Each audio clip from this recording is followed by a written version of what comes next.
Yeah, Minnie Lou was the spot. She did a lot of catering. Minnie Lou was an excellent cook, and she was a beautiful woman. She was a savvy businesswoman. She really pioneered things and pioneered avenues where women really didn't go in the late 1940s and 50s. Her club, for example, was the first in the area to have a full liquor license. When I started working for Minnie in 1951, I was not old enough to sell beer, but she did not know it. And she went to New York and left me in charge of the restaurant. At that time, Minnie Lou was up the street in Mr. Brown's complex. And then I was there for her when she broke ground for her restaurant there on the corner of 3rd and Chesley. Her club in North Richmond became not only the premier place to go for food and good cooking, but also for entertainment.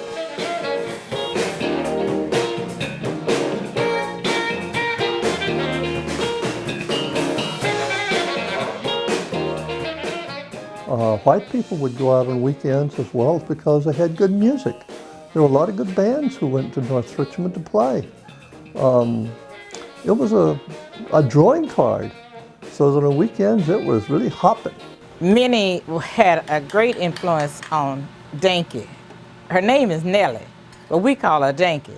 And she has her own business in Oakland at the Boson Locker. But I worked for Minnie Lou longer than at one time than anybody.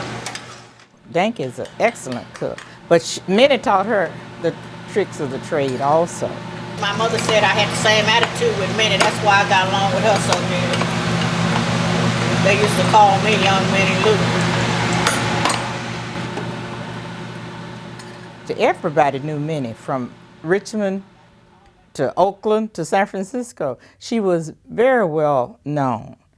And not only did she teach Danky and myself the business, but she taught a lot of others. And she had been in the business for a number of years. And like I said, she was known because she was married to one of the Nichols brothers. Minnie Lou Nichols was a Georgia native, and she came from New York. When we went back to New York, a lot of her friends, you know, had parties for us, and we hung out at Sugar Ray's place.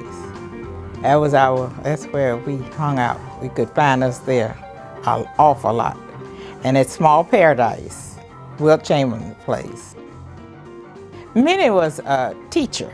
She taught you the finer things in life because she knew about it. Here you think of an African-American woman who knew how to negotiate the bureaucratic red tape and the system, and had the kinds of connections that it takes to be able to do that, to sustain that, and sort of pass muster with the establishment in Richmond, because it's kind of a difficult thing to do.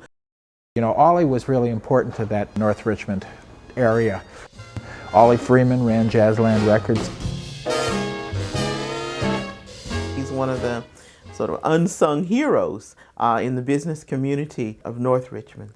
And Ollie had this quintessential disc jockey's voice and such smooth delivery.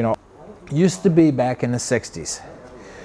In the Bay Area, you had 2 rhythm and blues radio stations. You had KDIA in Oakland and KSAN in San Francisco, which then changed its call letters to KSOL. But on Sundays in the evening, you couldn't find rhythm and blues on either of those stations because they had their church broadcasts going.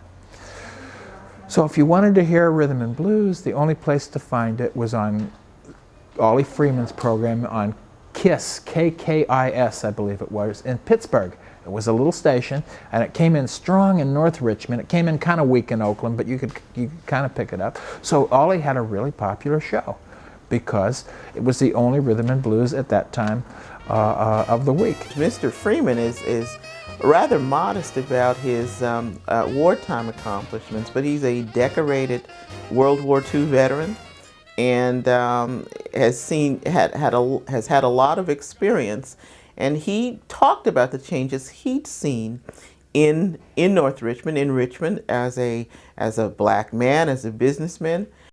And I'd go by Jazzland Records, talk about music, and look at the pictures of all the rhythm and blues and gospel artists on his wall, and buy 78s. I kick myself now for not having bought more 78s, because he had the stuff back then.